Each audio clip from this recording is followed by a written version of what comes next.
अस्सलाम वालेकुम dear students. कैसे हैं सब लोग? होपफुली सब खैरियत से होंगे। आज की हमारी वीडियो है about editing and formatting of synopsis. ये वीडियो काफ़ी इन्फॉर्मेटिव होने वाली है और मैं उम्मीद करती हूँ कि आप सबको इससे फ़ायदा भी पहुँचेगा। शुरू करते हैं अपनी इस वीडियो को। थोड़ी सी लेंथी वीडियो होगी लेकिन कोशिश कीजिएगा कि कोई पार्ट स्किप ना कीजिएगा, ताकि आपको कंप्लीट इन्फॉर्मेशन जो है वो मिल सके और आप अपना सिनॉप्सिस जो है वो अच्छे से उसकी एडिटिंग और फॉर्मेटिंग जो है वो कर सकें। सबसे पहले हम जानते हैं कि कोई भी डॉक्यूमेंट जब हम लिखने लगते हैं तो हमें बेसिक जो रिक्वायरमेंट है, हम मार्जिन सेट करने होते हैं। नो मार्जिन्स क्या है? मार्जिन्स वो स्पेस है जो कि आप एक पेज जो लेते हो तो आप left side, right side, top और बॉटम से उसको एम्प्टी छोड़ते हैं, ताकि जो लिखा हुआ है प्रॉपर वो विजिबल हो, प्रॉपर वो क्लियर पढ़ा जाए और एक यूजुअली जो एक पैटर्न होता है, एक फॉर्मेट होता है, वो भी दिखने में सही लगे। ठीक है? इसको सेट कैसे करना है, इसको देखते हैं। आपने अपनी वर्ड फाइल पे जाना है, आपने लेआउट पे जाना है। लेआउट पे क्लिक करेंगे तो आपके पास यहाँ पे टॉप लेफ्ट साइड पर मार्जिन्स की ऑप्शन है, लिखा हुआ है यहाँ पे। और इसमें कस्टम मार्जिन में जाएँगे, कस्टम मार्जिन में जाकर आप टॉप और बॉटम, लेफ्ट एंड राइट पे इसको सेट करेंगे।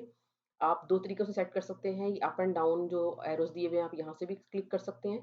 लेट्स सपोज़ कि मैं एक आपको करके बताती हूँ कि मैं लेफ्ट टॉप पे जो है मैं रखती हूँ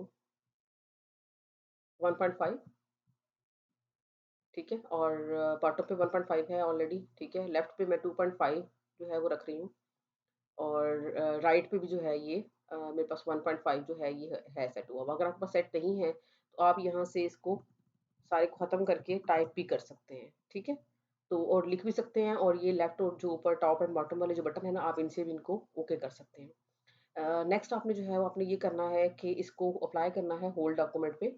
अगर आप इसको अप्लाई नहीं करते होल डॉक्यूमेंट पे, ठीक है? तो इसका मतलब ये है कि आपका जो एक पर्टिकुलर सेक्शन है, जब आप पेज ब्रेक इंसर्ट करेंगे अपने सेक्शंस को डिवाइड करने के लिए, ठीक है? तो हर सेक्शन के लिए आपको इसको दोबारा से सेट करना पड़ेगा। लेकिन अगर आप होल डॉक्यूमेंट कर लेते हैं, तो ये आपके पूरे डॉक्यूमेंट पर सेट हो जाएगा।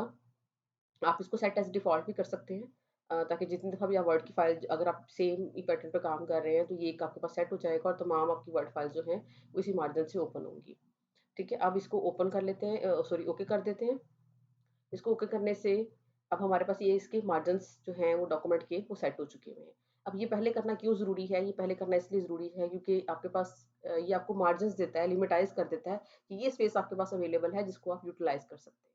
अगर हम इसको एंड पे करेंगे तो उसका नुकसान ये होगा कि हमारे पास जितना भी डॉक्यूमेंट में जितना भी कुछ हमने लिख लिया होगा, उसकी सारी फॉर्मेटिंग, उसकी सारी एडिटिंग, पेज नंबर, हेडिंग्स, ये वो तमाम चीज़ें जो है वो चेंज हो जाती हैं।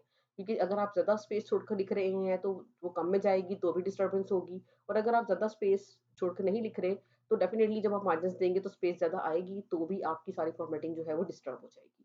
ये तो हो गई बात अब मार्जिन्स की। और लेफ्ट साइड पे ज़्यादा मार्जिन क्यों छोड़ा है, इसकी वजह मैं बता देती हूँ दोबारा से। ऑलरेडी मैं एक वीडियो शेयर कर चुकी हूँ इस बारे में, कि यहाँ पे हमने चूँकि लेफ्ट साइड से हमें टेप बाइंडिंग, रिंग बाइंडिंग, ठीक है, अपने डॉक्यूमेंट को स्टेपल करना होता है, ठीक है? तो एक्स्ट्रा स्पेस रिक्वायर्ड होती है ताकि जो लिखा हुआ है आपने, वो उस बाइंडिंग के अंदर जो है वो उसमें कवर ना हो जाए। चलिए अब नेक्स्ट चलते हैं अपने जो फर्स्ट पेज है उसकी तरफ, ठीक है? उसकी तरफ जाने के लिए नेक्स्ट हमें, जब हमने मार्जिन सेट कर लिए, तो मार्जिन सेट करने के बाद हम इंसर्ट में जाएँगे और यूजुअली हमें पेज नंबर रिक्वायर होता है, ठीक है? अपने इस सिनॉप्सिस केस में हम इस केस के लिए हम अपना जो पेज नंबर है, ठीक है? उसको सेट करेंगे। अ, आपके पास ऑप्शंस आ जाती हैं ढेर सारी कि आपको अपना जो पेज नंबर है वो कहाँ पे सेट करना है, टॉप ऑफ पेज करना है, बॉटम ऑफ पेज करना है, पेज मार्जिन्स पे करना है, ठीक है? आपको कहाँ पे सेट करना है उसको, तो बॉटम ऑफ पेज की ऑप्शन जो है वो हम इसको सिलेक्ट करते हैं और इसमें जो नंबरिंग है हम उसकी तरफ जाते हैं, पेज 1 ऑफ दिस, इसमें जाएँगे तो ये आपके पास यहाँ पे 1 पेज की जो ऑप्शन है वो शो होना शुरू हो जाती है। जब हमारे पास ये पेज की ऑप्शन नीचे आना शुरू हो जाएगी, तो ये अब हमारी मर्ज़ी है कि हम किस तरह से इसको सिलेक्ट कर लेते हैं, ठीक है? कि आपने इसको बॉटम पे लेना है, टॉप पे लेना है, राइट पे, लेफ्ट पे, और आपने इसको सेंटर में रखना है। आपने जो स्टाइल है वो कैसा फ़िल करना है इसको, ठीक है? तो अगर मैं आपको यहाँ से दिखाऊँ दोबारा से, तो ये आपके पास प्लेन नंबर वाला 1 लिखा हुआ है कि आपके पास लेफ्ट साइड पे नीचे लिखा आएगा, प्लेन नंबर 2 सेंटर में लिखा आएगा, प्लेन नंबर 3 इस साइड पर राइट साइड पर लिखा हुआ आएगा। ठीक है? सेम इसी तरह से कि आपके पास लार्ज नंबर ऑफ वैरायटी है कि आप इसमें से कौन-सा वाला जो है वो ऑप्शन आप इसमें से चूज़ करना चाहते हैं, कि आपने अपने पेज की नंबरिंग जो है वो किस तरह से, किस स्टाइल के अकॉर्डिंगली और किस शेप के अकॉर्डिंगली करनी है।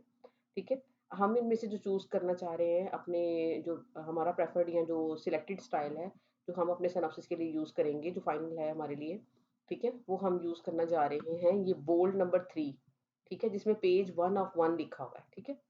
अब ये मैंने इसको सिलेक्ट किया तो अभी यहाँ पे लिखा हुआ है पेज 1 ऑफ 1। इसका मतलब है कि टोटल नंबर ऑफ पेजेज़ भी वो शो कर रहा है और आप किस पेज पर हैं वो ये भी शो कर रहा है। इसका फ़ायदा ये होगा कि कोई पेज स्किप होने के चांसेस नहीं होंगे। आपको एक्चुअल टोटल नंबर ऑफ जो पेजेज़ हैं वो भी पता होगा और आपको ये भी पता होगा कि आप कौन-से वाले पेज पर इस टाइम हैं मौजूद ना। अब मैं सैंपल के तौर पर एक जो है वो सिनॉप्सिस जो ऑलरेडी एक मैंने सिलेक्ट किया हुआ है, एक डमी सिनॉप्सिस जो है मैं उसको ओपन करती हूँ और आपको उसके बारे में बताती हूँ कि उसमें जो मेजर चीज़ें जो चेंज होने वाली हैं या जो चीज़ें जो एडिटिंग होने वाली है, फॉर्मेटिंग होने वाली है, आप उसमें से किन-किन चीज़ों को ईज़िली चूज़ कर सकते हैं। जी, ये एक सिनॉप्सिस डमी सिनॉप्सिस मैंने जो है बेटा ओपन कर ली है। इसमें ऑलरेडी जो मार्जिन्स वगैरह हैं वो सेट किए हुए हैं स्टूडेंट ने, ठीक है? अब हम मैं आपको सिर्फ़ जो बता रही थी ना कि मार्जिन्स पहले सेट करेंगे और उसपे किस तरह से चेंजेज़ आएँगी, इसमें उन्होंने ऑलरेडी सेट किया हुआ है। अब हमारा जो स्टैंडर्ड है, वो मैंने आपको गाइड कर दिया है 1.5 टॉप, 1.5 जो है वो बॉटम, ठीक है? उसके बाद आपका 1.5 जो है वो आपका है राइट पे, ठीक है? लेकिन आपका जो लेफ्ट है वो मैंने ज़्यादा रखा था उससे, ठीक है? तो इसलिए आपने जो सेट करने हैं, आपने जो जैसे मैंने प्रीवियसली बताया, आपने उस सेटिंग के अकॉर्डिंगली अपने मार्जिन जो है वो सेट करने हैं। अब अगर हमने अपने मार्जिन सेट कर ऑलरेडी लिख लिया हुआ है, क्योंकि आप तो नया डॉक्यूमेंट नहीं बना रहे, ठीक है? तो आपके लिए ऑप्शन जो है वो आपको बताना था कि अगर परेशान होने की ज़रूरत नहीं है, अगर आपने अपना डॉक्यूमेंट बना लिया हुआ है, ठीक है? तो आप यहाँ पे दोबारा से लेआउट में जाकर, मार्जिन्स में जाकर, ठीक है? तो सबसे पहले जब अपने सिनॉप्सिस पर आ गए हैं आप, तो उस टाइम आपने इसको ये सारी जो सेटिंग है इसको आपने चेंज करना है अपने अकॉर्डिंगली। जैसे रैंडमली मैंने ये ओपन किया तो यहाँ पे अब ये 2.54 लिखा हुआ आ रहा है तो मैं 1.5 कर देती हूँ टॉप पे। अगेन मैं इस पे भी 1.5 कर देती हूँ और लेफ्ट पे 2 कर देती हूँ और राइट पे यहाँ पे हम 1.5 कर लेते हैं। ठीक है, और इसको होल डॉक्यूमेंट पे अप्लाई हुआ हुआ है और मैं इसको ओके कर देती हूँ। अब जब मैंने ओके किया है तो अब आपका डॉक्यूमेंट जो है वो एकदम से आपने देखा होगा कि क्लिक किया है और क्लिक करने के बाद इसमें चेंजेस आई हैं। ठीक है, अभी जब हमने इसको फिट किया है तो फिट करने के बाद अगर हम नेक्स्ट पेजेस पे देखें तो इस साइड पे लेफ्ट साइड पे अभी जगह थोड़ी कम लग रही है।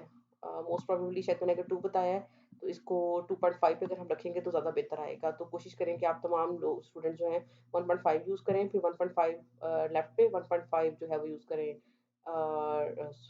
सॉरी 1.5 टॉप पे, 1.5 बॉटम पे, 2.5 लेफ्ट पे और राइट पे यूज़ करें आप 1.5।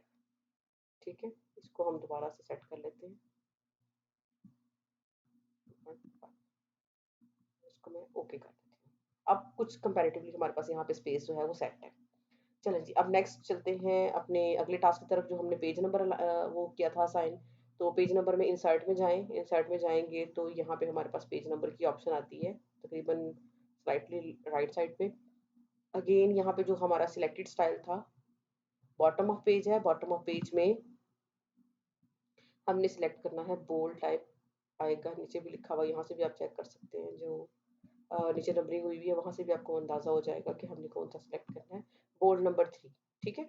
इसको मैंने सिलेक्ट कर दिया। अब जब मैंने इसको सिलेक्ट किया तो आप देखेंगे पहले वाले पेज के ऊपर भी ये पेज नंबर दे रहा है। इसको कैसे रिज़ॉल्व करना है? पहले वाले पेज पे हम नंबर नहीं चाह रहे होते, ठीक है? तो हम ये देखते हैं डिफरेंट फर्स्ट पेज। जब मैं डिफरेंट फर्स्ट पेज पे करूँगी, ठीक है? तो ये यहाँ से गायब हो जाएगा पहले पेज से और दूसरे पेज से आपको ये शो होना शुरू हो जाएगा। तो पहली जो आपकी जो टाइटल पेज है वो उसमें पेज नंबर नहीं आ रहा, लेकिन अगर आप थोड़ा-सा गौर करें तो बाकी तमाम पेजेज़ में यहाँ पर नीचे पेज नंबर लिखा हुआ आ रहा है। ठीक है? एक आपका ये इश्यू रिज़ॉल्व हो गया, दूसरा इश्यू आपका मार्जिन्स का था वो रिज़ॉल्व हो गया। मार्जिन्स मैं रिपीट कर देती हूँ 2.5 from left, 1.5 from top, 1.5 from bottom, 1.5 from right. ठीक है? इसको सेट करें, पेज नंबर सेट करें, पेज नंबर के ऑप्शन आपको बता दिए। अब पेज नंबर सेट करने के बाद जो नेक्स्ट बात आती है वो आती है हमारे टाइटल की। ठीक है? अब टाइटल आपने किस तरह से लिखना है? टाइटल का जो ये साइज़ है, ये साइज़ आपका ये डमी टाइटल है इसलिए इसको लेके परेशान नहीं होना। जो भी आपका टाइटल है आप उसको टाइम्स न्यू रोमन में लिखेंगे। उसका साइज़ जो है वो आप 16 रखेंगे, ठीक है? ये जो फ़ॉन्ट का जो साइज़ है ये 16 आएगा। इसको बोल्ड करेंगे और इस टाइटल का हर जो लफ्ज़ आपने लिखा है उसका पहला अल्फ़ाबेट जैसे सिंथेसिस लिखा है तो उसका एस कैपिटल होगा। अच्छा इसमें 2-3 चीज़ें हैं and, of, the, by, using इस तरह के जो वर्ड्स हैं उसको आप पहला अल्फ़ाबेट उसका कैपिटल नहीं करेंगे, ठीक है? जो फ़ॉर्मूलाज़ हैं आप उनको प्रॉपर्ली लिखेंगे। अब फ़ॉर्मूलाज़ में कुछ प्रॉब्लम्स आ रही हैं बच्चों को कुछ बच्चों की अगर वर्ड की जो फ़ाइल है उसकी कंपैटिबिलिटी नहीं है या उनकी वर्ड की जो वर्ज़न है वो पुराना है, ठीक है? तो उस सूरत में सबस्क्रिप्ट, सुपरस्क्रिप्ट अगर उनके किसी फ़ॉर्मूला में आ रहे हैं या उनके टाइटल के अंदर कोई ऐसा केमिकल नेम आ रहा है जिसके अंदर सबस्क्रिप्ट सुपरस्क्रिप्ट यूज़ हो रहे हैं, ठीक है? तो उनको वो ऐड करने के लिए मुश्किल पेश आती है, जिसको अवॉइड करने के लिए वो यहाँ पर फ़ॉर्मूला लिखने के बजाय इंसर्ट में जाकर ये इंसर्ट और यहाँ से जाकर इक्वेशन से जाकर इक्वेशन लिखते हैं।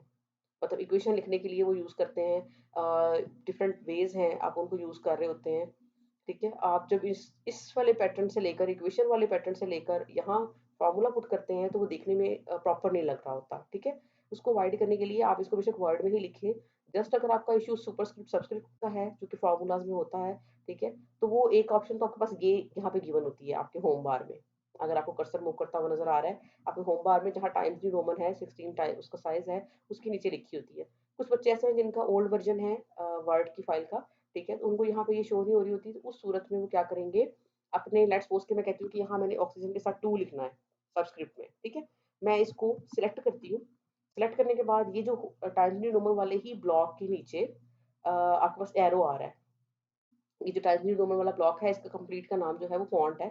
इस फ़ॉन्ट के अंदर तमाम डाटा आपको जो फ़ॉन्ट से रिलेटेड मिलेगा ना, ये जो आप वर्ड लिख रहे होते हैं, इससे रिलेटेड मिलेगा। उसके नीचे एक छोटा-सा एरो आ रहा है, उस एरो पे मैं क्लिक करूँगी, तो यहाँ पे ये सबस्क्रिप्ट की ऑप्शन अवेलेबल है। इस पे मैं क्लिक करूँगी और यहाँ मैं ओके क्लिक करूँगी, तो मेरा ये जो 2 है, ये सबस्क्रिप्ट में चला जाएगा। आपने अपने पूरे सिनॉप्सिस में मेजॉरिटी स्टूडेंट्स जो हैं, वो गलती ये करते हैं, फ़ॉर्मूलाज़ जैसे जस्ट लाइक दिस के Fe3O4 है, तो 3 और 4 जो है, F3 जो है वो आयरन के साथ, Fe के साथ, O जो है 4 जो है वो O के साथ आएगा, तो उसको फ़ॉर्मूलाज़ में लिखा हुआ है आपने, ठीक है? तो काइंडली उसको चेंज करें, इस वर्ड की फ़ाइल में सिंपल उसको लिखें और सिंपल लिखने के बाद आप उसको यहाँ से सबस्क्रिप्ट जाकर उसको चेंज करें, अदरवाइज़ अगर वो नहीं है, तो इस एरो वाले स्विच से जाकर उसको क्लिक करके सबस्क्रिप्ट में उसको प्लीज़ कन्वर्ट करें अपने तमाम उसमें। और समटाइम्स ऐसा होता है कि एक ही वर्ड जो है, जैसे मैंने ये ZnO2 लिखा, तो हो सकता है कि मुझे यही वर्ड बार-बार चाहिए, तो मैं एज़ इट इज़ कॉपी करके भी अपने पूरे जो सिनॉप्सिस है उसमें ये रिप्लेस की ऑप्शन है, मेन होम बटन पर ही, इस पे क्लिक करूँगी और लेट्स सपोज़ कि मैंने पहले लिखा हुआ था ZnO2, ठीक है? और अब मुझे इसको रिप्लेस करना है अपने इस वाले फ़ॉर्मूला के साथ, तो मैं इसको एज़ इट इज़ सेलेक्ट करके यहाँ से अपने पास रखूँगी और बाद में यहाँ पेस्ट करके तो मैं इसको चेंज कर सकती हूँ, रिप्लेस ऑल पे क्लिक करूँगी, तो जहाँ-जहाँ मैंने ज़ेडएन मैं इस पे नहीं कर रही क्योंकि इसमें यूजुअली यूज़ नहीं हुआ हुआ, आपको सिखाने के लिए बता रही थी, अदरवाइज़ इसमें ज़ेडएनओ2 वाली बात कहीं पे भी इस सिनॉप्सिस में नहीं की हुई। तो अगर मुझे फ़ॉर्मूला पता है तो मैं फ़ॉर्मूला कॉपी करूँगी, उसको ठीक करके, उसको यहाँ पेस्ट करूँगी और जो मैंने यूज़ किया हुआ है उसको यहाँ पे लिखूँगी और उसको रिप्लेस ऑल कर दूँगी, तो वो तमाम के तमाम जो हैं वो चेंज होकर ठीक हो जाएँगे बेटा उसमें। ठीक है? तो एक ही क्लिक से आप उसको ठीक भी कर सकते हैं, अगर आपने मेजॉरिटी में एक ही वर्ड या एक ही फ़ॉर्मूला बार-बार यूज़ किया हुआ है तो। अच्छा जी, ये तो अभी आपको टाइटल की बात।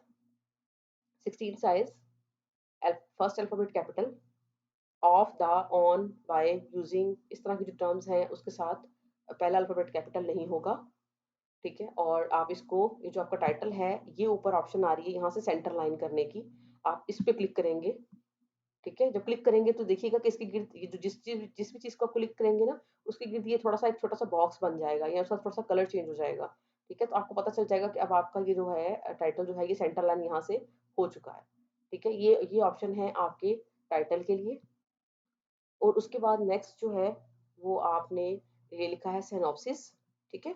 अब इसको थोड़ा-सा हम चेंज करेंगे, हम सिनॉप्सिस एंटर प्रेस करेंगे और यहाँ लिखेंगे ऑफ, फिर एंटर प्रेस करेंगे ठीक है? ऑफ का अब ओ कैपिटल हो गया, इसको हमने छोटा करना है, क्योंकि ऑफ का ओ कैपिटल नहीं होता, ठीक है? उसके बाद हम लिखेंगे फॉर को यहाँ से खत्म करेंगे।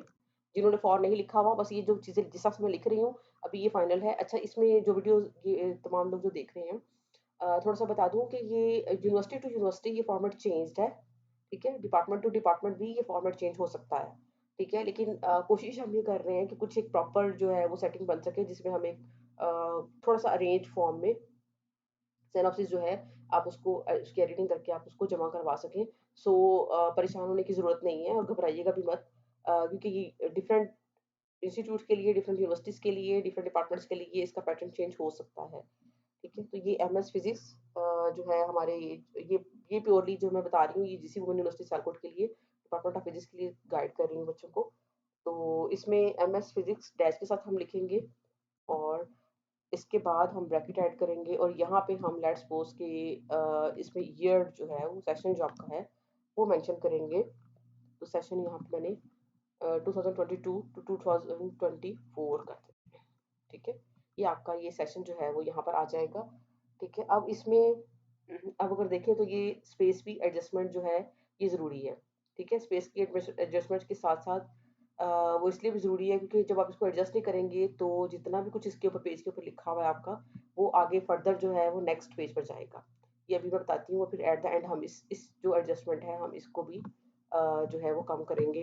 अभी देख लेते हैं, यहाँ तो 1 है, ठीक है। और इसमें रिमूव स्पेस बिफोर पैराग्राफ, ठीक है। तो ये बिल्कुल साथ-साथ इस तरह से जो है वो आ जाएगा। Synopsis of MS physics, session आ गया आपका ब्रैकेट में और ब्रैकेट को हम क्लोज़ कर देंगे और उसके बाद आपका यूनिवर्सिटी का लोगो है। यूनिवर्सिटी का लोगो अभी मैं एज़ इट इज़ रहने देती हूँ जैसे कि डमी में लगा हुआ है।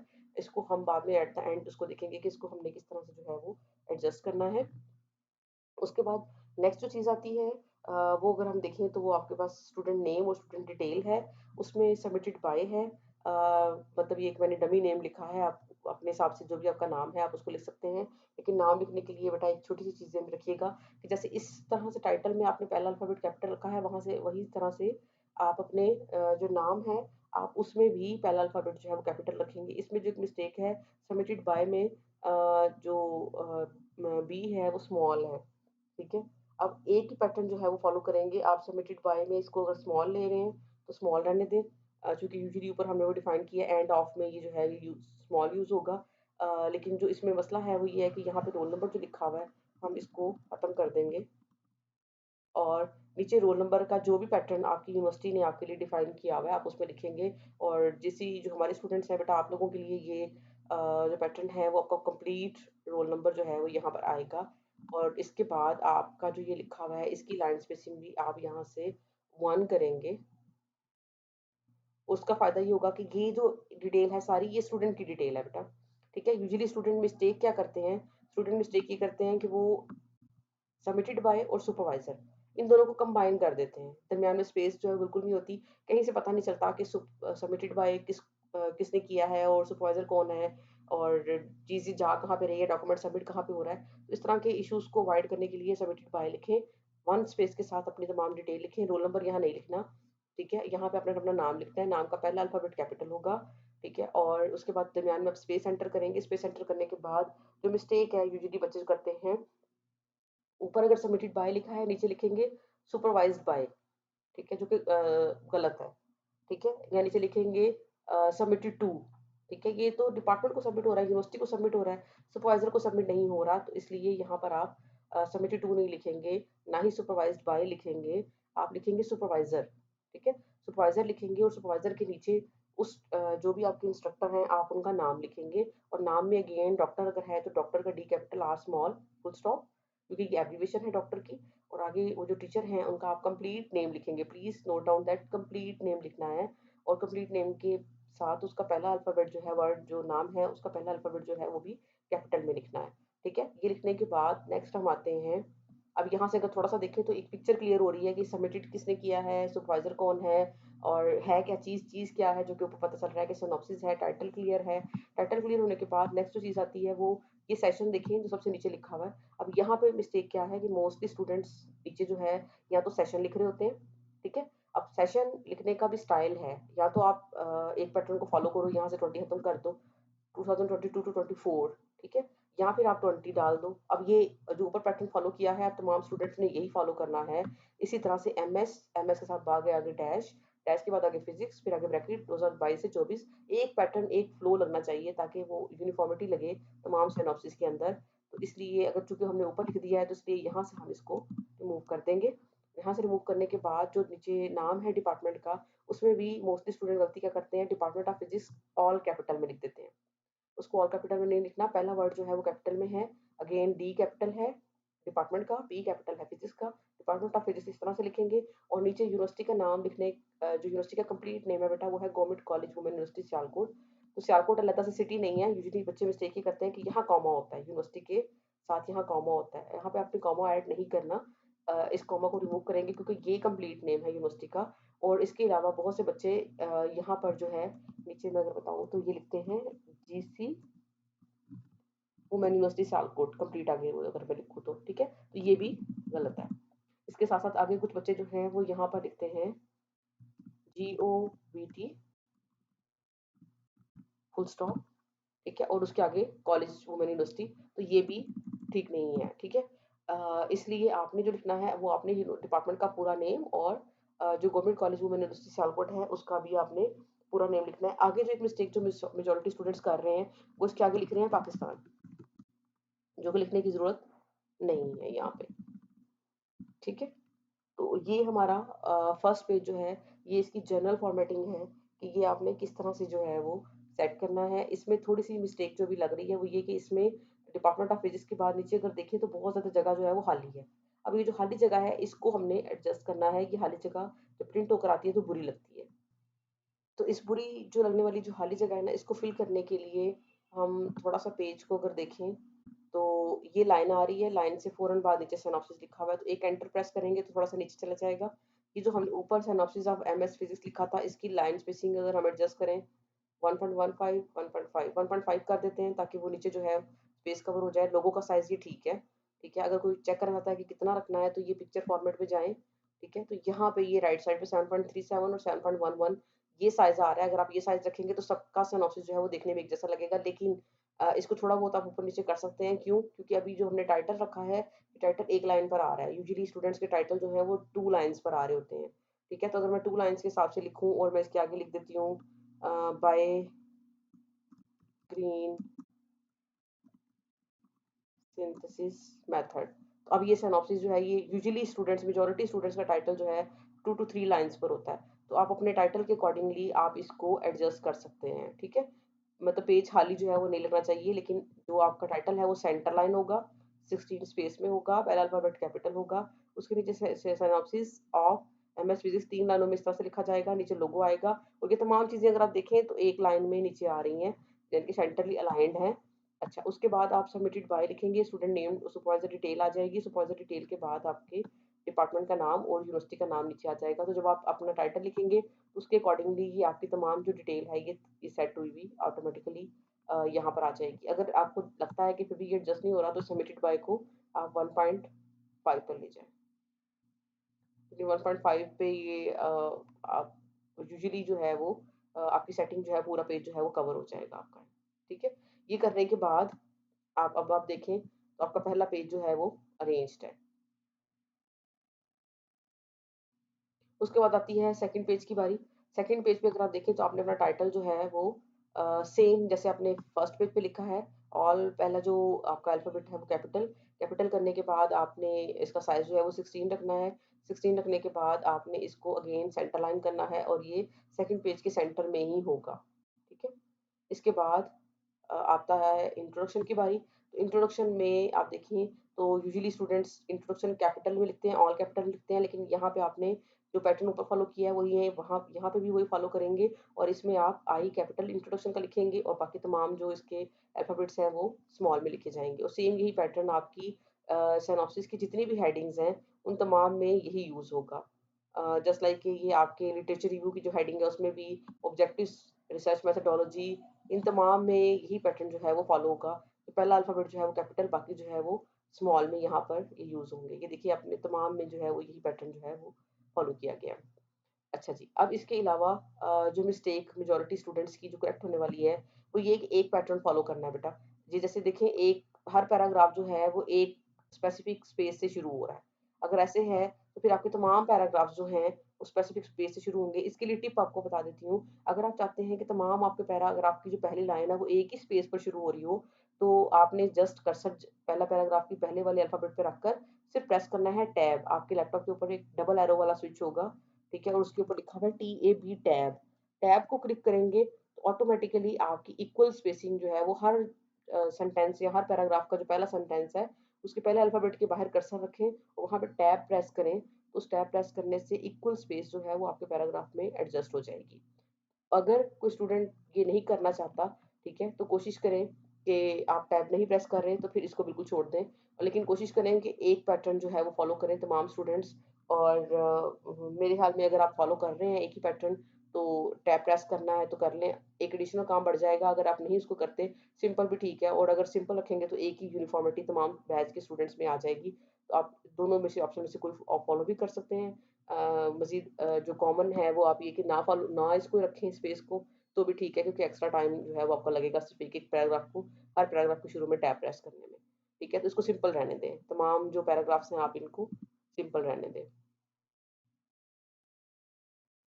ओके, नेक्स्ट जो चीज़ आती है वो ये आती है कि यूजुअली पैराग्राफ जो है ना उनकी फॉर्मेटिंग ठीक नहीं होती। फॉर्मेटिंग से मुराद ये है कि ये एक पैराग्राफ, अगर पहला पैराग्राफ शुरू हो रहा है, ठीक है? तो ये यूजुअली लेफ्ट साइडेड इस तरह से कुछ होता है, ठीक है? या फिर ये इस तरह से कुछ होगा, ठीक है? यहाँ सेंटर लाइन होगा, मतलब आपके यूजुअली पैराग्राफ जो हैं इस तरह से आ रहे होते हैं। हमें क्या चाहिए हो रही है, हम इसको चाह रहे होते हैं कि इसको जस्टिफाई करें। लेकिन चूंकि ये एक डॉक्यूमेंट है जो कि तकरीबन, अगर मैं इसी साइनॉप्सिस का देखूं तो ये 18 पेजेस का है। अब 18 पेजेस के लिए हर पैराग्राफ को इस तरह से वन बाय वन जस्टिफाई करना, अगर कहीं पे कि टाइम्स न्यू रोमन नहीं है, ठीक है, तो आपने इसको टाइम्स न्यू रोमन करना है। टाइम्स न्यू रोमन करने के बाद इसका साइज ठीक करना है। कहीं पे अगर बोल्ड है, नहीं बोल्ड, तो आपने उसको अनचेक करना है। कहीं पे अगर अटैलिक है, किया हुआ है, लिखा हुआ दरमियान में कहीं पे, तो आपने उसको सेट करना है, अटैलिक नहीं करना। अंडरलाइन कहीं पे कुछ लिखा हुआ है, कहीं पे अंडरलाइन किया हुआ है, कहीं पे नहीं किया हुआ। इन तमाम इश्यूज को आप सिंपली एक सोल्यूशन से डिस्कस कर सकते हैं और उसको ठीक कर सकते हैं। आपने क्या करना है, आपने स्टाइल्स पर जाना है, ठीक है? सिंपल, मैं अगर पहले आपको बताऊँ तो मैं ये स्टाइल्स जो है, स्टाइल्स की ऑप्शन अवेलेबल है होम स्क्रीन पर।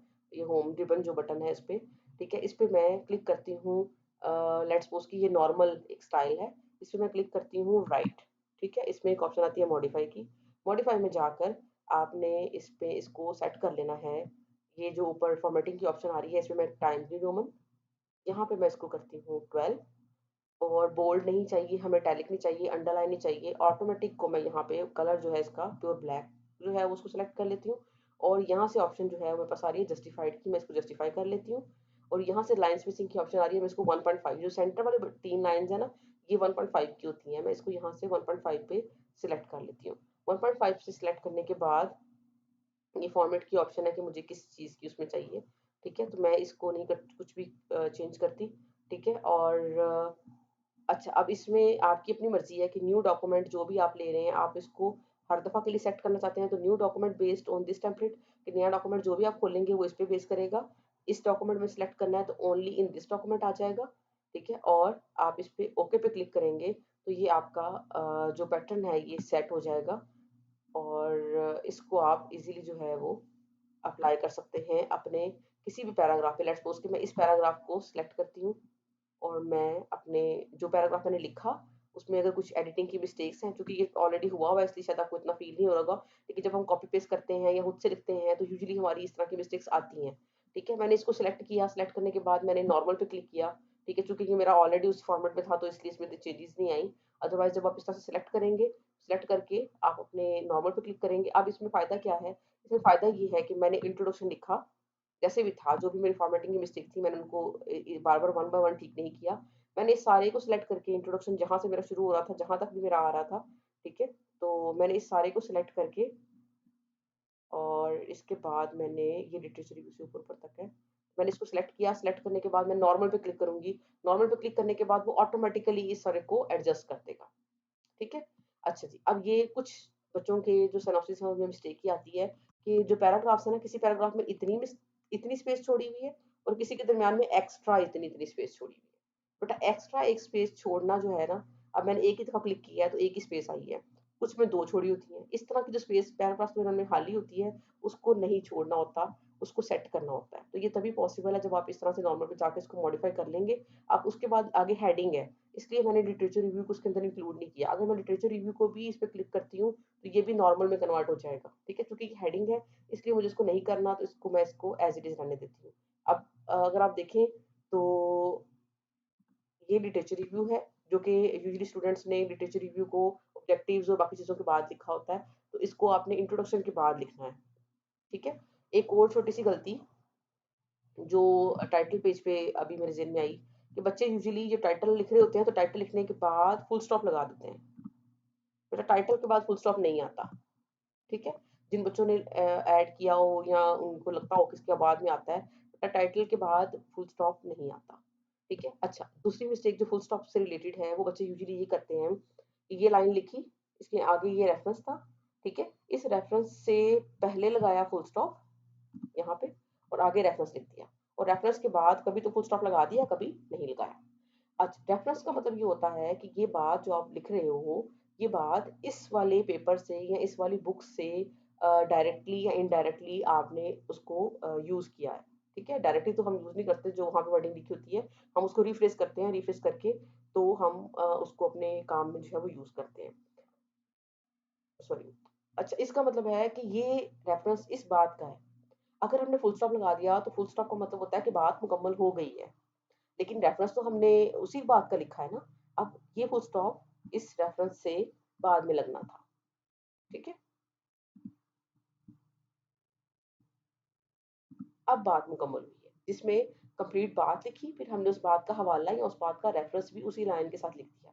अगर हम उस लाइन के साथ नहीं लिखते, तो इसका मतलब ये होता है कि ये तो कुछ और ही बात हो रही है। फुल स्टॉप का मतलब होता है कि बात मुकम्मल हो गई है।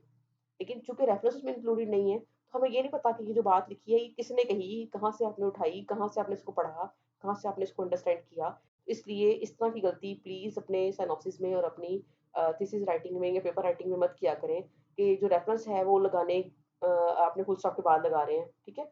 उस बात का, उस रेफरेंस का कोई मतलब ही नहीं रहता अगर आप उसको उस फुल स्टॉप के बाद लगा रहे होते हैं, ठीक है? तो बात मुकम्मल तब होती है जब आप उसका हवाला या उसका रेफरेंस जो है वो उसके बाद के साथ ही बताएँ, ठीक है? और उसके आगे फुल स्टॉप जो है वो आप उसको लगा दें।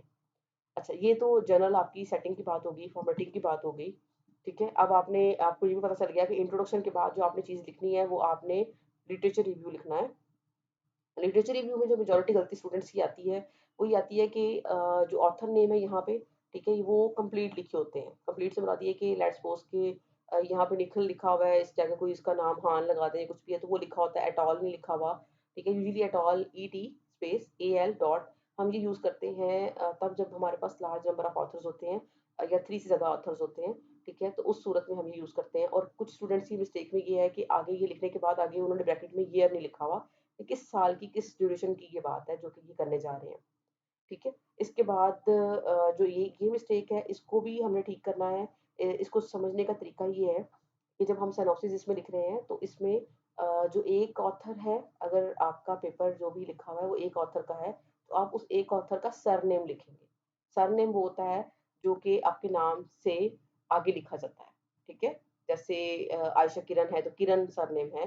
मतलब जैसे हिना मुश्ताक है तो मुश्ताक सरनेम है, ठीक है? तो वो जो लास्ट नेम है नाम का वो लिखेंगे आगे, अगर वो सिंगल ऑथर है तो फिर एट ऑल नहीं आता, ठीक है? सिंगल ऑथर के साथ एट ऑल नहीं आता, एट ऑल हम हमेशा 3 या 3 से ज़्यादा ऑथर्स के लिए यूज़ करते हैं, ठीक है? उस सूरत में हमने सिंगल लिखा ऑथर नेम लिखा, सरनेम लिखा उस ऑथर का, आगे ईयर लिखा इसी तरह से ब्रैकेट में और आगे अपनी बात जो है वो बता दी, ठीक है? इन केस अगर 2 ऑथर्स हैं, सिर्फ़ पेपर में 2 ऑथर्स हैं, तो हम पहला ऑथर का सरनेम, ठीक है? फिर आगे and, A N D and, ठीक है? अब एंड के लिए 2 टर्म्स हैं, ए एन डी एंड भी यूज़ कर सकते हैं और जो यूजुअली हम ये सिंबल होता है, जैसे मैं लिटरेचर रिव्यू के आगे आपको लिख के दिखाती हूँ। यूजुअली हम इस तरह का जो सिंबल है वो भी एंड के लिए यूज़ करते हैं। बशर्ते कि आपने कोई जो भी फ़ॉलो करना है ना, आपने सिर्फ़ एक फ़ॉलो मतलब एक ही दोनों में से कोई रखना है।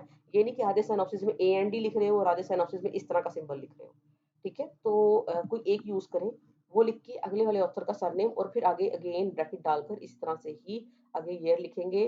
उस सूरत में जब 2 ऑथर्स हैं तब भी एट ऑल नहीं आता, ठीक है? अच्छा, अब तीसरी सूरत क्या है? तीसरी सूरत वो है कि जब हमारे पास 3 ऑथर्स हों या 3 से ज़्यादा हों। उस सूरत में 3 है तो भी और अगर 3 से ज़्यादा हैं तो भी, ठीक है? 3 से ज़्यादा 5 हो सकते हैं, 7 हो सकते हैं, 6 कितने भी हों लेकिन 3 है या 3 से ज़्यादा हैं, ठीक है? उस सूरत में भी आपने फर्स्ट ऑथर का सरनेम, आगे एट ऑल ईटी स्पेस आती है, फिर एएल आता है, आगे फुल स्टॉप आता है, फिर आगे कॉमा आता है, फिर आगे अगेन उसी तरह से उस ईयर की पब्लिकेशन का सॉरी उस पेपर की पब्लिकेशन का ईयर ऐड करेंगे और फिर अपनी पूरी बात जो है उसमें बता देंगे। ये तरीका है आपका बेसिकली लिटरेचर रिव्यू में जो ऑथर्स की डिटेल या रेफरेंस है ना उसको स्टार्ट करने का, ठीक है? अभी ये मैं सिर्फ लिटरेचर रिव्यू के बारे में बता रही हूँ। इस तरह से आपने अपने पैराग्राफ स्टार्ट करने हैं और इस तरह की मिस्टेक अपने पैराग्राफ के शुरू में नहीं करनी। अच्छा जी, अब हम आते हैं जो आपका है रेफरेंसेस हैं जो कि आपने लिटरेचर रिव्यू के पैराग्राफ्स के अलावा लिखने हैं या जो अपने बाकी डॉक्यूमेंट में लिखने हैं। अच्छा, बाकी डॉक्यूमेंट में और लिटरेचर रिव्यू में थोड़ा-सा फ़र्क ये है अब जैसे दोनों पेजेज़ यहाँ पे अगर आप देखें तो ओपन है। लिटरेचर रिव्यू का पहला पैराग्राफ जो है अच्छा लिटरेचर रिव्यू लिखने का भी डिफरेंट वेज़ होते हैं। डिफरेंट यूनिवर्सिटीज़ में लिटरेचर रिव्यू डिफरेंट तरह से लिखा जाता है। कुछ यूनिवर्सिटीज़ में लिटरेचर रिव्यू को कंबाइंड एक स्टोरी की फॉर्म में लिखा जाता है। जस्ट लाइक दिस कि अगर मैं इस पेपर की बात करूँ तो मैं कहती हूँ कि जी किसी ने कुछ कोई एक मटेरियल जो है वो बनाने का उसको चेक करना है कि किस-किस ने बनाया हुआ है, कैसे-कैसे बनाया हुआ है। तो वो एक स्टोरी की फॉर्म में चलेंगे कि पहले साइंटिस्ट आया, उसने ऐसे बनाया, दूसरा आया, उसने ऐसे बनाया, तीसरा आया, उसने ऐसे बनाया। तो वो लिखने का एक तरीका होगा। लेकिन कुछ यूनिवर्सिटीज़ में एक-एक पेपर के बारे में, एक पेपर के अंदर जो पूरी डिटेल होती है, उसके बारे में लिखा जाता है। लेट्स सपोज़ कि ये एक पेपर है, इस पेपर के अंदर उन्होंने एक मटीरियल बनाया। अब आपको ये पता है कि उस लिटरेचर को आपने पढ़ना कैसे है, पेपर पढ़ा, पेपर पढ़ के आपको पता चला कि उन्होंने टेक्नीक कौन-सी यूज़ की, उन्होंने प्रिकर्सर कौन-से यूज़ किए, सॉल्वेंट कौन-से यूज़ किए। अगर वो थ्योरेटिकल थ्योरी का है तो उन्होंने सॉफ्टवेयर कौन-सा यूज़ किया, उन्होंने इनपुट पैरामीटर्स कौन-से यूज़ किए, उन्होंने पैरामीटर्स वेरिएबल कौन-से यूज़ किए और उनके जो रिजल्ट्स आए फिर एट द एंड क्या होगा, दे कंक्लूडेड उन्होंने क्या नतीजा निकाला उन लोगों की बात की जा रही है यहाँ पे, आपकी बात नहीं की जा रही क्योंकि वो काम वो ऑलरेडी जो रिसर्चर्स हैं वो कर चुके हुए हैं, ठीक है? तो आपने एक पूरे पैराग्राफ की फॉर्म में आपने उस पेपर की कंप्लीट समरी लिखनी होती है बेसिकली। मेथड क्या था, टेक्निक क्या थी, एंड रिजल्ट क्या था, कंक्लूजन क्या था, नोवेलिटी क्या थी, वो सारी बातें आपने एक पैराग्राफ की फॉर्म में यहाँ पर लिखनी होती हैं। अब हम बात कर रहे थे रेफरेंस लिखने की, तो ये तो बात आ गई लिटरेचर रिव्यू की उसमें ना, ठीक है? अब जो वैसे अगर आप उसमें reference at the end of your paragraphs include कर रहे हैं, तो उस सूरत में भी रेफरेंस लिखने का तरीका यही है। फ़र्क सिर्फ़ कहाँ आता है कि लिटरेचर रिव्यू वाले सेक्शन में हम ब्रैकेट जो है वो साल के बाद मतलब साल को जो है 2023 है, 22 है, उसको ब्रैकेट में एनक्लोज़ करते हैं। लेकिन जो इंट्रोडक्शन है या जो बाकी पार्ट है, उसमें जब हमने रेफरेंस लिखना है, तो उसमें पूरे का पूरा रेफरेंस हम ब्रैकेट में ले जाते हैं।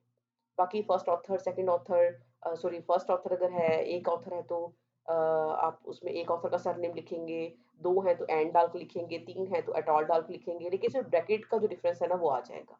तो ये वो कॉमन मिस्टेक्स हैं जो कि मेजॉरिटी बच्चे जो हैं वो अपने सिनॉप्सिस की राइट अप में करते हैं। अच्छा इसके अलावा क्योंकि हम फिजिक्स के स्टूडेंट्स की बात कर रहे हैं, तो जैसे मैंने फ़ॉर्मूले की बात जो है वो पहले बता दी थी, जैसे इस वाले अगर आप देखें तो इसमें बहुत सारे फ़ॉर्मूलाज़ यूज़ हुए हैं। जो फ़ॉर्मूलाज़ बच्चों को लिखने नहीं आ रहे होते, सबस्क्रिप्ट का नहीं पता चल रहा होता, समटाइम्स ओल्ड वर्ज़न की वज़ह से पता नहीं चल रहा होता, तो वो आपने वो ठीक करना है। सेकेंडली जो है वो आपने सबस्क्रिप्ट, सुपरस्क्रिप्ट अपने ध्यान से ठीक करने हैं। जैसे कहीं पे भी रह ना जाए, जैसे अभी अभी अगर मैं देखूँ तो इसमें इस पूरे पैराग्राफ में सिर्फ़ एक जगह है जहाँ पर ये सबस्क्रिप्ट, सुपरस्क्रिप्ट ठीक होने वाले रह गए हैं। ठीक है? तो इसको अगर आप इकट्ठे टिक करना चाहते हैं, काफ़ी सारे हैं, तो आप इसको एक सेलेक्ट करें और उसको सेलेक्ट करने के बाद कंट्रोल प्रेस करें अपने लैपटॉप की कीबोर्ड पे, फिर अगले वाले को सेलेक्ट आप साथ ही कर सकते हैं। सेलेक्ट करके तो आप इसको इकट्ठे जो है वो एक ही टर्म में इसको सबस्क्रिप्ट में कन्वर्ट कर सकते हैं। ये आपकी मर्ज़ी है, अगर आपको ईज़ी लगता है थोड़ी प्रैक्टिस करेंगे तो ये भी हो जाएगा। एक एक दफ़ा आप इसको सेलेक्ट किसी भी एक टर्म को जिसका सबस्क्रिप्ट आपने लेना है उसको सेलेक्ट कर लें। सेलेक्ट करने के बाद कंट्रोल प्रेस करें। कंट्रोल प्रेस करके अगले सबस्क्रिप्ट जितने भी टर्म्स जिनको आपने सबस्क्रिप्ट में कन्वर्ट करना है, आप उन सबको सेलेक्ट करें और एक दफ़ा सेलेक्ट करने के बाद आप ये जो सबस्क्रिप्ट वाली ऑप्शन है इस पे क्लिक करें तो ऑटोमैटिकली आपका सारा का सारा वो कंपोनेंट जो है, जो-जो पॉइंट्स आप सबस्क्रिप्ट में लेके जाना चाह रहे हैं वो हो जाएँगे। अच्छा जी अगर एक-एक कर करना चाहते हैं तो वो भी कर सकते हैं। इसके अलावा जो नेक्स्ट टर्म एक है जो कि बहुत इम्पोर्टेंट है, वो ये कि यूजुअली चूँकि हम फिज़िक्स की बात कर रहे हैं और मेजॉरिटी स्टूडेंट्स बेशक एक्सपेरिमेंटल के हैं, बेशक वो थ्योरी के हैं, ठीक है? एक जो मेजर मिस्टेक उनकी आती है, जो यूनिट्स हैं वो ठीक नहीं लिखी होती और वो पर्टिकुलरली जब हम एनर्जी की यूनिट्स की बात करते हैं तो इलेक्ट्रॉन वोल्ट यूनिट है एनर्जी का, ई स्मॉल एंड वी कैपिटल। अगर मैं इसको थोड़ा-सा बताऊँ तो ये मैंने लिखा है यहाँ पे नीचे अगर आपको नज़र आ रहा है तो। ये देखिए, इस तरह से इलेक्ट्रॉन वोल्ट लिखा जाता है लेकिन यूजुअली स्टूडेंट्स क्या करते हैं, वो इस तरह से लिखते हैं, जो कि गलत है, ठीक है? इस तरह की जो मिस्टेक्स हैं वो आपके सिनॉप्सिस में नहीं होनी चाहिए बेटा।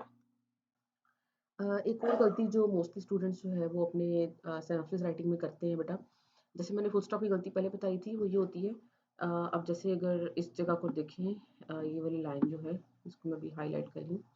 यहाँ पे अभी तो ये ठीक है, लेकिन मेजॉरिटी केसेस में स्टूडेंट जो है वो इस तरह से ये जुमला शुरू कर रहे होते हैं। तो ये भी मिस्टेक है, यहाँ पे स्पेस फुल स्टॉप के बाद आती है बेटा, ठीक है? ये गलती नहीं करनी। एक और गलती जो स्पेस की ही है वो मेजॉरिटी स्टूडेंट्स अब मैं दोबारा यहाँ पे हाइलाइट कर देती हूँ। वो ये करते हैं कि जहाँ पैराग्राफ शुरू हो रहा है सॉरी जहाँ पे ये रेफरेंस लिख रहे हैं और ये आपकी ब्रैकेट आ रही है, ठीक है? इससे पहले भी स्पेस नहीं ऐड करते। ये भी गलती है, इसके पहले भी स्पेस मतलब जब वर्ड लिख लिया है और ब्रैकेट जो है उसको शुरू कर रहे हैं आप, तो उससे पहले भी स्पेस होनी चाहिए। एक और टिप बेटा बता रही हूँ आप लोगों को, जिससे आपका जो सिनॉप्सिस है या आपका जो थीसिस है वो बेटर वे में आप उसको प्रेज़ेंट कर सकते हैं। जब आप इस तरह से टाइटल वगैरह लिख रहे होते हैं तो यूजुअली जब आपने ये मेन हेडिंग दी है, अगर मैं यहाँ पे कुछ भी कर चेंज करती हूँ, एंटर प्रेस करती हूँ, ठीक है? तो यहाँ पे मेरा जो पेज है वो फ़ौरन से नेक्स्ट पेज पे शिफ्ट हो जाएगा। ठीक है? या फिर एक्स्ट्रा स्पेस जो है वो इसके दरमियान में आ जाएगी। इसको चेक करने के लिए या इसको ठीक करने के लिए हम जो जो जिस पेज से पहले हम चाह रहे होते हैं कि इसमें अगर मैं चेंजेस करूँ तो उसमें जो नेक्स्ट पेज है उसमें फ़र्क ना पड़े या उसकी सेटिंग ख़राब ना हो, ठीक है? तो हम उस पेज के एंड पर पेज ब्रेक इंसर्ट करते हैं। ये चेक करने के लिए क्या ऑलरेडी यहाँ पेज ब्रेक इंसर्ट तो नहीं हुई हुई, ठीक है? ये एक ऊपर डबल लाइन का जो है सिंबल है ना, शो एंड हाइड का जो सिंबल जिसे कहते हैं, ठीक है? ये आ रहा है। मैं इस पे क्लिक करूँगी तो मेरे पास ये तमाम डिटेल जो हिडन है ना, ठीक है, वो क्लियर सामने आना शुरू हो जाएगी। अब मैं अगर यहाँ देखूँ तो यहाँ पेज ब्रेक जो है वो ऑलरेडी इंसर्टेड है। पेज ब्रेक का मतलब ये है कि ये पेज जो है वो अब जो भी चीज़ होगी वो जो नेक्स्ट लिखा हुआ है ना वो अगले पेज पे चला जाएगा। ठीक है? इसका मतलब है कि यहाँ पे मैं अगर बैक स्पेस प्रेस करती हूँ तो ये देखिए ये फ़ौरन से मेरा जो है वो पीछे चला गया है। जो हेडिंग थी वो पीछे चली गई है। ये अब पेज ब्रेक की जो ऑप्शन है ये ज़रूरी है, अगर आप इसको इंसर्ट नहीं करते। अगर मैं यहाँ पे पेज ब्रेक खत्म करती हूँ, ठीक है? लेट्स सपोज़ कि ये मैं आपको इसको खत्म करके दिखाती हूँ। ठीक है? मैंने जस्ट उसको डिलीट किया है तो वो खत्म हो गया। अब क्या होगा, अब मैं अगर यहाँ पे कुछ भी लिखती हूँ या लेट्स सपोज़ कि मैंने इसका साइज़ जो अपना ये डिपार्टमेंट ऑफ फिज़िक्स और गवर्नमेंट कॉलेज जो टेक्स्ट लिखा हुआ है, इसका साइज़ मैं अगर इंक्रीज़ करती हूँ कुछ थोड़ा ज़्यादा, तो क्या होगा, इंट्रोडक्शन जो है वो नेक्स्ट लाइन पर मूव करना शुरू कर देगा। ठीक है? लेकिन इस सबसे अवॉइड करने के लिए जो इम्पोर्टेंट चीज़ है वो ये है कि मैं इसको लेट्स सपोज़ कि मैं इसको कंट्रोल ज़ी कर देती हूँ ताकि मेरा वापस अपनी जो हेडिंग है वो उस पे चला जाए। जी, ये मैंने इसको वापस पहले वाले पेज को वापस अपनी जो ओरिजिनल इसकी फॉर्मेटिंग थी उस पे ले आई हूँ। अब नेक्स्ट जो है वो मुझे सेकंड वाले पेज पे जो लास्ट लाइन है वहाँ पे रखूँगी मैं अपने कर्सर को और यहाँ से पेज ब्रेक की ऑप्शन है, इंसर्ट पे जाएँगे, लेफ्ट साइड पर पेज ब्रेक की ऑप्शन है, यहाँ पे मैं क्लिक करूँगी। यहाँ पे क्लिक करूँगी तो पेज ब्रेक एक नीचे लिखा हुआ इस तरह से आ जाएगा और जो आपकी हेडिंग है वो आपकी नेक्स्ट पेज पर चली जाएगी। ठीक है? अब ये इस तरह से आप इसको करके सेट कर देंगे। अब पहले वाले 2 पेजेज़ में मैं कुछ भी करूँगी, कोई भी फॉर्मेटिंग करूँगी, कोई भी चेंज करूँगी, कुछ भी ऐड करूँगी तो ये लेकिन अगली वाली जो फॉर्मेटिंग है ना वो डिस्टर्ब नहीं होगी, सिर्फ़ पेज आगे-आगे मूव करता जाएगा। ठीक है? ये एक टिप है, अगर आप इसको फ़ॉलो करना चाहें तो अच्छी बात है। आप डिफरेंट चैप्टर्स के एंड पर भी ये पेज ब्रेक जो है उसको इंसर्ट कर सकते हैं। इवन कि जब आपने पूरा सिनॉप्सिस अपना लिख लिया है तो एंड पर आपने जो रेफरेंसेस से पहले वाला जो एक लास्ट लाइन है, उससे पहले भी जैसे देखिए तो आपको नज़र आ रहा होगा पेज ब्रेक इंसर्ट हुई हुई है। ठीक है? इसको इंसर्ट करने से फ़ायदा ये होगा कि रेफरेंसेस पीछे जितना भी कुछ हम मर्ज़ी लिखते जाएँगे, रेफरेंसेस जो है ना वो हमेशा नए पेज से ही स्टार्ट रहेंगे। अगर हम ये नहीं लिखते तो इसके इसके लिए इश्यू जो है वो ये होगा कि रेफरेंसेस जो है वो कभी यहाँ आ रहे होंगे पेज के मिड में, कभी नीचे आ रहे होंगे, उनकी अलाइनमेंट जो है वो डिस्टर्ब हो रही होगी। तो इसे अवॉइड करने के लिए सब बेस्ट तरीका ये है कि आप यहाँ पर पेज ब्रेक जो है आप उसको इंसर्ट कर लें।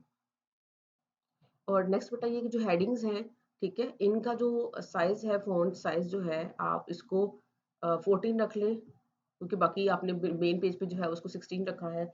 इसको आप जो है वो 14 रख लें अपने थ्रू आउट योर सिनॉप्सिस।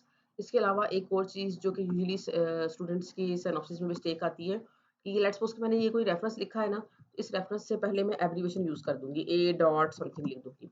ये एपीए स्टाइल के अकॉर्डिंगली सूटेबल स्टाइल नहीं है, आपने ए डॉट जो है इसको रिमूव करना है। आप इसको मैन्युअली अगर कर रहे हो अपने सिनॉप्सिस को, एंड नोट यूज़ नहीं कर रहे, ठीक है? तो आप इज़िली इसको कर सकते हो। अगर आप एंड नोट यूज़ कर रहे हो, तो आपने एंड नोट में जाकर, ये जो ऊपर एंड नोट की ऑप्शन आ रही होती है, यहाँ से जाकर आप अपनी इस सेटिंग को, रेफरेंसेस की सेटिंग जो है, आप इसको चेंज कर सकते हैं। अब कुछ स्टूडेंट्स ऐसे हैं जिनकी रेफरेंसेस की सेटिंग सेट नहीं है, तो उसके लिए एक सेपरेट वीडियो मैं ऑलरेडी शेयर कर चुकी हूँ और एक जिसमें उनकी इंटरनल जो एंड नोट के जो रेफरेंसेस हैं, उसकी इंटरनल सेटिंग के लिए जो एक वीडियो है, वो भी इंशाल्लाह शेयर कर दूँगी। तो कोशिश करें कि एंड नोट से अपने रेफरेंस एंटर करें। एंड नोट से रेफरेंस एंटर करने से बेनिफिशियल ये रहेगा कि अगर आपको एट द एंड कुछ चीज़ें चेंज करनी पड़ती हैं, तो आप ईज़ी वे में उसको चेंज कर सकेंगे।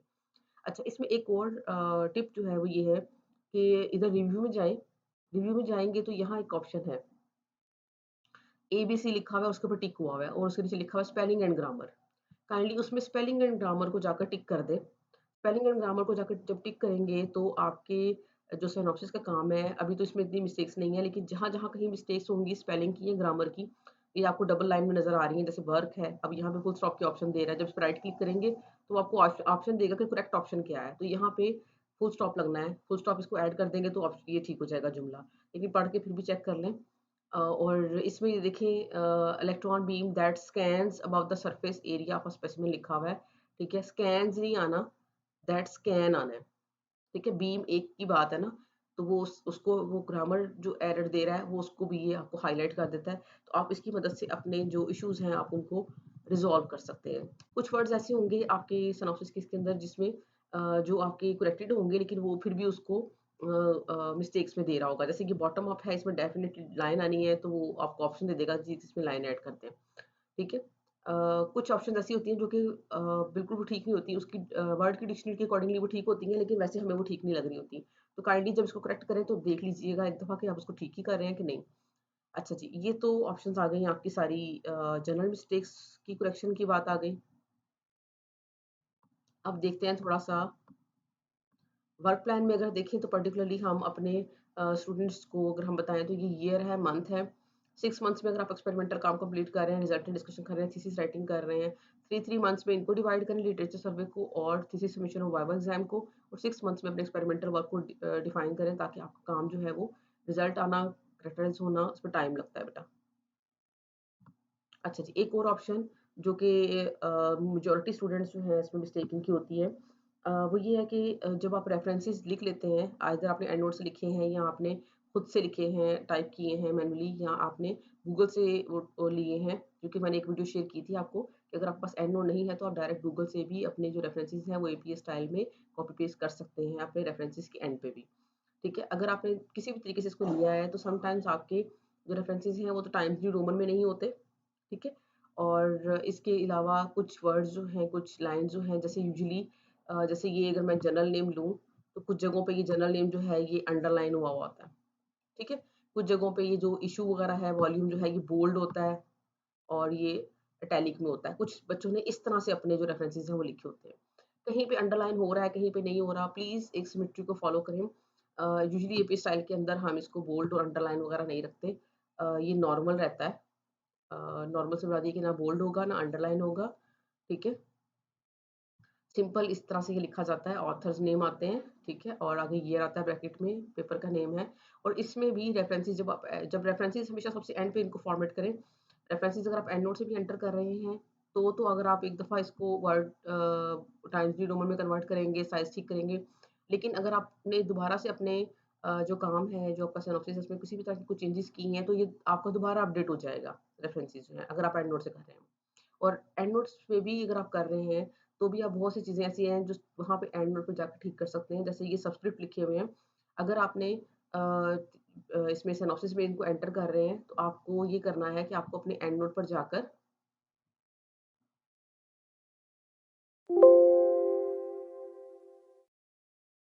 रियली सॉरी इस टाइम एंड नोट जो है उसको सपोर्ट नहीं कर रहा।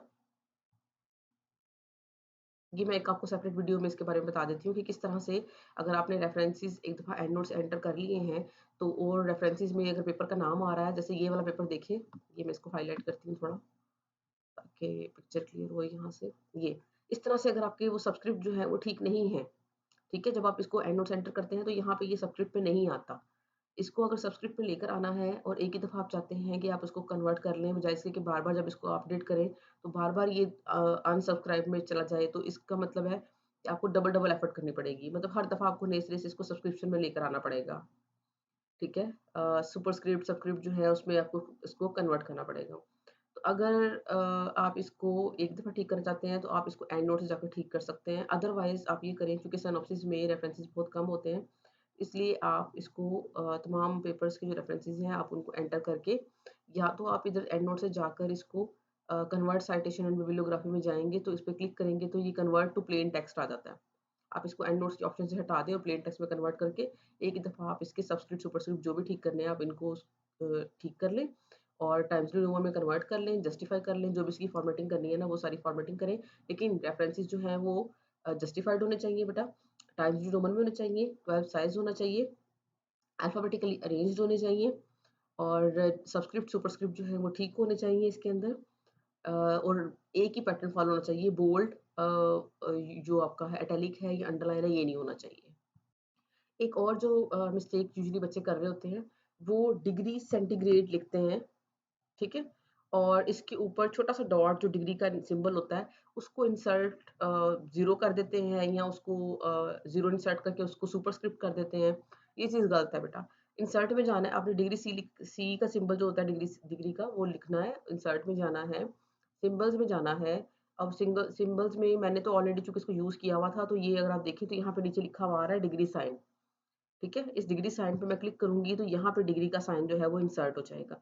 अब ये आप सिंबल्स में अगर आपने लेटेस्ट ये वो चीज़ें हैं जो मैंने लेटेस्ट यूज़ की हुई हैं, ठीक है? वो सिंबल्स हैं जो मैंने यूज़ किए हुए हैं। अगर आपके पास ये लेटेस्ट सिंबल्स में ये नहीं आ रहा, ठीक है? तो आप मोर सिंबल्स में जाके मोर सिंबल्स पे क्लिक करेंगे तो एक आपके पास ये विंडो ओपन होगी इस तरह से, ठीक है? आप इसमें से 2 ऑप्शन से सर्च कर सकते हैं। एक तो आप इसको ये जो आपके पास ये जितने भी सारे हैं कर्सर को बार को मूव करके अप एंड डाउन आप यहाँ से ढूँढ भी सकते हैं। अगर आपको ये टाइम बहुत ज़्यादा टाइम टेकिंग लग रहा है, तो आप गूगल पे सर्च करें या अपने पास नोट कर लें कहीं पे, ठीक है? कि ये करैक्टर कोड है 0080, ठीक है? ये डिग्री का है। आप अपने पास एक लिस्ट बना सकते हैं कॉमन करैक्टर्स की। ये जो आपको सिंबल्स हैं उनके चाहिए, इनको आप इस पे क्लिक करेंगे, ठीक है? और इस पे इंसर्ट करेंगे, कॉपी किया हुआ अगर आपने पास अपने रखा हुआ है तो आप इस पे इंसर्ट करेंगे। जब आप इसमें इंसर्ट करेंगे तो या ऑटोमेटिकली आपको यहाँ पे ये हाइलाइट कर देगा और यहाँ पे ये लिखा हुआ भी आ रहा है कि ये डिग्री साइन है, ठीक है? आप इसको इंसर्ट करेंगे यहाँ से तो ये इंसर्ट हो जाएगा, ठीक है? कि ये है डिग्री का सिंबल जो है उसको इंसर्ट करने का। नेक्स्ट जो चीज़ जो आपको डिस्कस करनी है आपके साथ वो है एसडीजी। एसडीजी जो है वो सस्टेनेबल डेवलपमेंट गोल्स हैं और ये सस्टेनेबल डेवलपमेंट गोल्स जो हैं ये हमारे पास लिस्ट है इनकी। आप अपने सुपरवाइज़र से डिस्कस करके तो जो गोल्स आपकी रिसर्च जो है वो हिट कर रही है, ठीक है? आप उनको अडॉप्ट करें और अपनी रिसर्च में इंक्लूड करें और अपने सिनॉप्सिस में उसके बारे में मेंशन करें कि आपकी जो रिसर्च है, ठीक है? वो किन-किन गोल्स को हिट कर रही है, ठीक है? ये आपने उसके अंदर अपने जो सिनॉप्सिस है आपने उसके अंदर अपने सुपरवाइज़र से डिस्कस करके उसमें मेंशन करना है। सेकेंडली जब अगर आप टेबल को इंसर्ट करें अपने सिनॉप्सिस के अंदर, ठीक है? तो आपने उस टेबल की जो कैप्शन है वो टेबल से ऊपर जो जगह होती है वहाँ पे आपने देना है। टेबल लिखना है आपने, ठीक है? और आपने उसका नंबर भी लिख सकते हैं। लेट्स सपोज़ 1, 2, 3 जो भी है आपका, ठीक है? और उसमें आप आगे उसके बारे में बताएँगे कि टेबल आपका क्या चीज़ बता रहा है। मतलब सिंथेसिस टेक्निक्स बता रहा है, क्या चीज़ बता रहा है।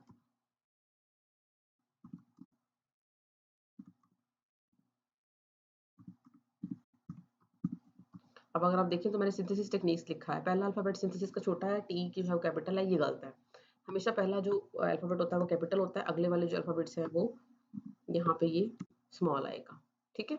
अब ये वे है बेसिकली हेडिंग देने का टेबल के ऊपर आप जो भी आपका टेबल आप जिस भी चीज़ के बारे में बता रहे हैं, आप उसके बारे में उसमें लिखिए और टेबल में भी अगेन रेफरेंसेस लिखने का जो स्टाइल है वो सेम है जैसे मैंने टेक्स्ट में ऑलरेडी पहले आपको बता दिया। आपके सिनॉप्सिस के अंदर आपके रेफरेंसेस जो हैं वो हमेशा नेक्स्ट पेज से स्टार्ट होंगे, पिछले वाले के साथ काम के साथ नहीं लिखे जाएँगे और उसको ठीक करने का तरीका भी अभी हमने डिस्कस कर लिया जो कि है पेज ब्रेक इंसर्ट करना। नेक्स्ट ये जो वर्क प्लान का टेबल आप बनाते हैं, इस टेबल के अंदर पिछला प्रीवियस जो 1 साल आपने गुज़ार लिया है, जो कि आपका कोर्स वर्क का है, उसको यहाँ मेंशन करने की ज़रूरत नहीं है। आपने अगले 1 साल का प्लान जो कि आपका रिसर्च का अभी शुरू हुआ है, आपने यहाँ पे उसका वर्क प्लान जो है वो बेटा जो आपका टाइटल होता है, उस टाइटल में किसी भी तरह की चेंजेज़ आप खुद से नहीं कर सकते। जो अप्रूव्ड टाइटल होता है, वो एज़ इट इज़ आपने लिखना होता है। अच्छा, कुछ स्टूडेंट्स जो मिस्टेक करते हैं, वो यूजुअली वो इंट्रोडक्शन के ऊपर इस इंट्रोडक्शन से पहले एक हेडिंग देते हैं सिनॉप्सिस की या अपना टाइटल यहाँ भी दोबारा लिख देते हैं। ये नहीं करना, जब आपने पीछे एक दफ़ा सिंपल टाइटल लिख दिया है, तो उसके बाद आपने यहाँ से जो स्टार्ट करना है, वो अपने इंट्रोडक्शन से स्टार्ट करना है।